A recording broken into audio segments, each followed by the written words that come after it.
So today I want to work on this box. It has a magnetic closure and it looks like a cigar box, but actually it has music sheet paper on the inside, and then here on the outside you see an advertisement.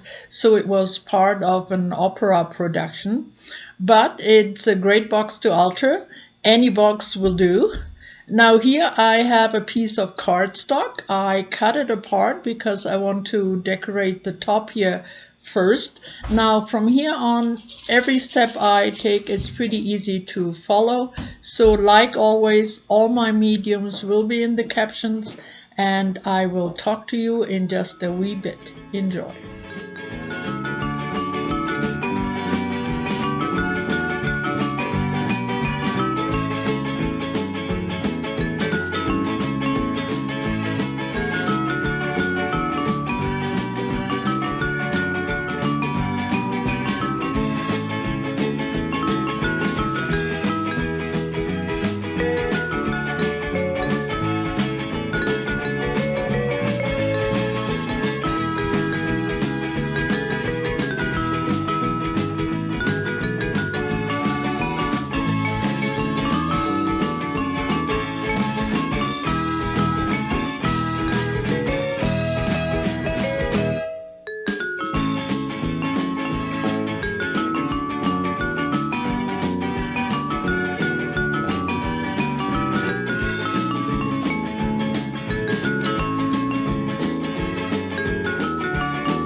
So here's my completed box, and here's a close-up look. You can see all the embellishments. Mostly these are charms, some broken jewelry pieces. There's a full clock face here which dangles, and then I added just a little bit of teal off camera around those cardboard pieces just to make them come out a bit stronger.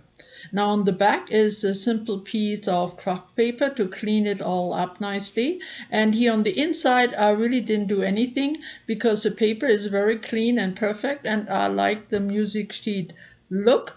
Now the little chains which go from the charms to those long pieces, I left them loose so they can dangle whichever way they might like. So that's it, lots of texture on this box, and as you may have guessed, I had a second box actually identical to this one. I of course altered it very differently, and here are some of the bits and pieces I used. I had some wooden die cuts, I used some corrugated cardboard, some tiny buttons, and then I had this plastic emblem I found at a thrift store. It's a little wall hanging of a hummingbird with flowers. It's made out of plastic, not very pretty, but when I'm done with it, I hope you like it better. So here is the box, my second box. As you can see, I merged the die cuts together with that emblem, and of course everything got a lot of color. And here too I picked up the idea of the strips of cardboard, but using corrugated cardboard is actually easier. It bends nicely around the corner.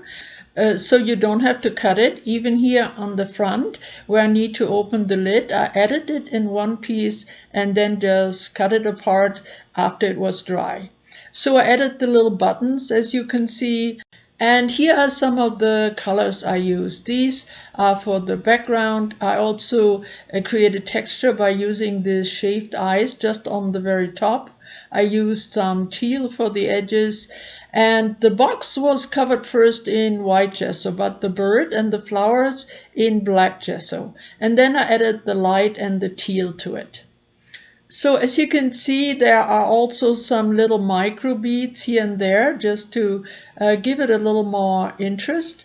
And I think that the elements all work well together. And here too I added a piece of craft paper to the bottom. Again, the inside is not altered. Now these boxes have a really nice and strong magnetic closure.